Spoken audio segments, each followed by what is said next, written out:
Hi, my name is Ray Dillman, and I am the Director of Institutional Effectiveness here at Mid-America Christian University.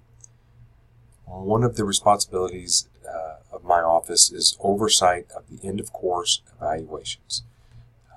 So this email hopefully will encourage you to complete those end-of-course evaluations.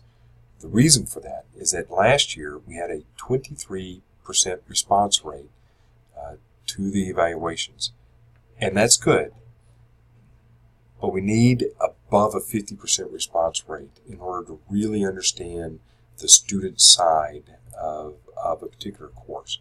We have other measuring tools that we look at in our academic evaluations, but the end-of-course evaluations is the one tool that students have for input into the process of how decisions are made for our coursework. Now I'm going to explain the process, and hopefully that will help you to understand that this is a voluntary and anonymous process. Let me explain.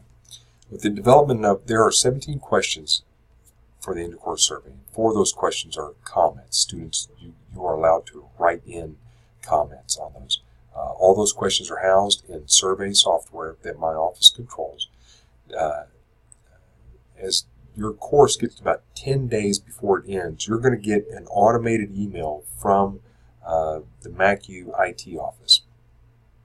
The title of that email is going to always say, end of course survey.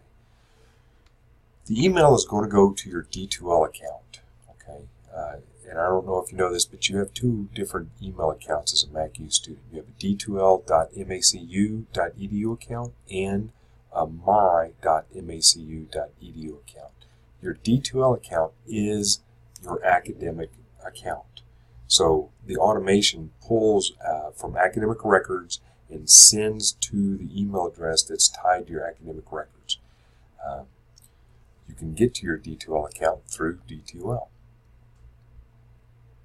Your responses are always housed in that same survey software where the questions are housed. Once a month, my office will go in and pull all the responses, sort them by school, and then send those responses to each of the school chairs.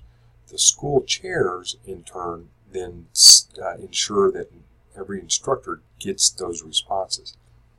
From the time you respond to the end-of-course survey until your instructor reads your responses is about a 6-week process, which seems like a long time, except that it takes even longer for changes to be made to academic programs.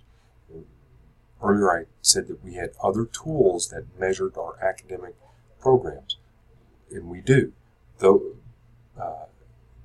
other tools, plus the end-of-course evaluations, are aggregated into one snapshot for decision makers to decide, do we maintain what we have, or do we improve in this area? It's all part of it. Your responses are important to us, not only for what's going well, but what needs to be improved. We need to know what you think as a student. So I hope that you'll be encouraged to respond to these surveys. They don't take long, maybe 10 minutes, and they are completely anonymous. We will not know who responds to those surveys. Anyway, thank you for your time, and may God bless your academic endeavors.